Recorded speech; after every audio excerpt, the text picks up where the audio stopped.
Pour moi, de toute façon, c'est logique. Tout le monde donne la dîme. Tout le monde donne 10% de son revenu. Donc certains le mettent dans un plus gros moteur d'une voiture, d'autres peut-être dans un hôtel qui a 5 au lieu de 4 étoiles pour les vacances.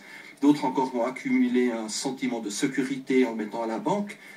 Si quelqu'un aime Dieu et aime l'Église, il va mettre sa dîme dans l'Église, c'est normal. Pour la dîme, ils avaient plutôt tendance à nous encourager à le faire, mais pour nous. C'est-à-dire pas se dire je donne l'argent à l'Église, mais vraiment se dire que pour nous c'était un geste qui nous faisait plaisir. Et donc il n'y avait pas d'obligation véritable, mais le discours était un peu... Ouais, ça nous influençait forcément, mais après c'était vraiment... c'était à nous de voir aussi comment nous on voulait se développer par rapport à ça. Des gens justement suivaient énormément tous ces principes en pensant que ça allait... Enfin, certainement que ça les a rapprochés peut-être de Dieu. Personnellement, moi ça n'a pas été le cas. C'est vrai qu'aussi pour la dîme, c'était pas du tout dans mes moyens, surtout tout simplement. Sur son site internet, l'église ICF adopte un discours étrangement persuasif pour inciter les jeunes à verser la dîme. Et la Bible va même plus loin, elle dit que si tu ne donnes pas ces premiers 10% à Dieu, tu voles Dieu. Parce que ça lui appartient. C'est pas un choix de dire, mais qu'est-ce que je fais avec ces 10% ce mois, parce que là j'ai vu un truc. C'est de dire, ces 10% appartiennent à Dieu. C'est ce que lui te demande. Et si tu ne le fais pas, tu voles Dieu. Vous dites aux jeunes... rendez à Dieu, mais donnez à l'église ICF. C'est ça que ça dit. Alors, pour moi, c'est normal que si quelqu'un va manger à McDonald's, il ne va pas payer son hamburger au Burger King. C'est clair, c'est logique. Mais il reçoit un hamburger. Il reçoit quoi ici? La promesse du paradis? Non, il reçoit une église qui lui permet de se développer, qui lui permet de découvrir qui il est, où les cultes sont présentés de manière attractive, où il peut grandir dans sa foi, où il peut développer ses talents, découvrir des amitiés. Donc il reçoit tout plein de choses en retour, c'est clair. Charlotte est étudiante au gymnase de Nyon. Elle a 14 ans quand elle adhère à ICF. Elle se fait très vite des amis et l'église lui offre des réponses simples à tous les questionnements de l'adolescence. À la base, ça m'a vraiment été un appui pour moi. Ça veut dire que j'ai l'impression de pouvoir me reposer sur quelque chose qui était plus fort que moi. Et du coup, je me posais pas du tout de questions. C'était vraiment... il y avait un plan qui était conçu par Dieu pour moi. Et du coup, ça apporte énormément de paix, surtout. Et ça me rassurait beaucoup dans ma vie de tous les jours. Pendant 2 ans, Charlotte a lu la Bible tous les jours. Mais quand elle commence le gymnase, elle se libère du texte sacré et tourne le dos à ICF. Au bout d'un moment, oui, j'ai eu besoin vraiment de sortir de toutes ces... ouais, de ce lien, pas d'autorité, c'est un grand mot, mais un lien vraiment paternel ou un regard en fait permanent posé sur soi aussi. Parce que je veux dire, avoir des parents physiques, c'est quelque chose, mais un père spirituel, c'est quelque chose qui est tout le temps là. Donc effectivement, on se dit qu'on peut se cacher, même avoir des pensées et qu'il le saura. Donc oui, je pense que j'ai eu besoin aussi de m'émanciper un peu de ce rapport-là, oui.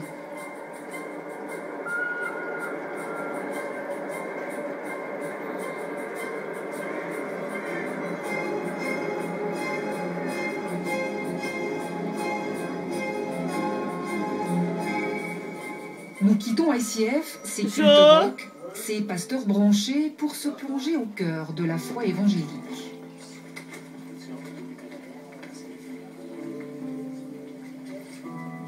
Sors. On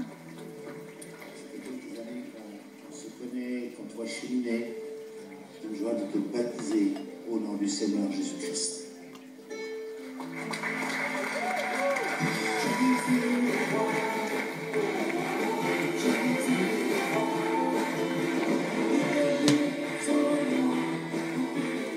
J'ai conduit tes pas et tu peux lever les yeux vers moi avec espérance, avec joie, parce que je t'aime, je t'ai choisi et je suis plein d'amour pour toi.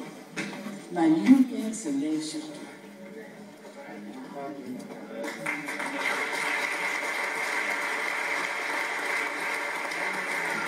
Je suis là. On traverse un temps difficile, avec des grosses questions.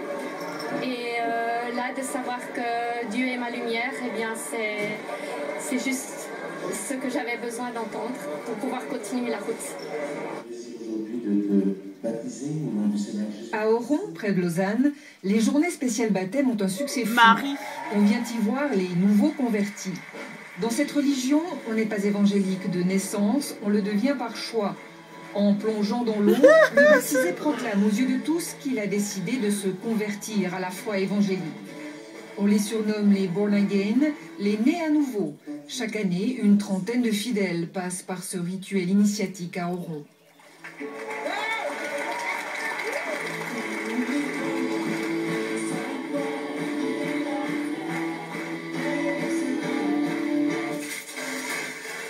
Le baptême est un moment fort dans la vie d'un évangélique. Elena Pizzakala l'a vécu comme une renaissance et le point de départ d'une nouvelle vie. Elena, c'est vous en photo sur l'armoire? Oui, c'est moi qui avais les cheveux courts en fait. J'ai coupé mes cheveux au moment de ma conversion parce que j'en ressentais le besoin. Ouais, j'avais besoin de couper un peu un certain cliché de la femme italienne en fait. Et voilà, couper tout court. Et maintenant ils sont en train de repousser? Ouais, tout à fait. Comme la nouvelle vie en fait. Elena est fiscaliste dans une fiduciaire. Elle a grandi dans la foi catholique, mais il y a 2 ans, elle rencontre son amie qui est évangélique et se convertit. Elle revendique la chasteté avant le mariage. Donc on n'a pas de relation sexuelle. D'une part parce que c'est voulu par Dieu. Et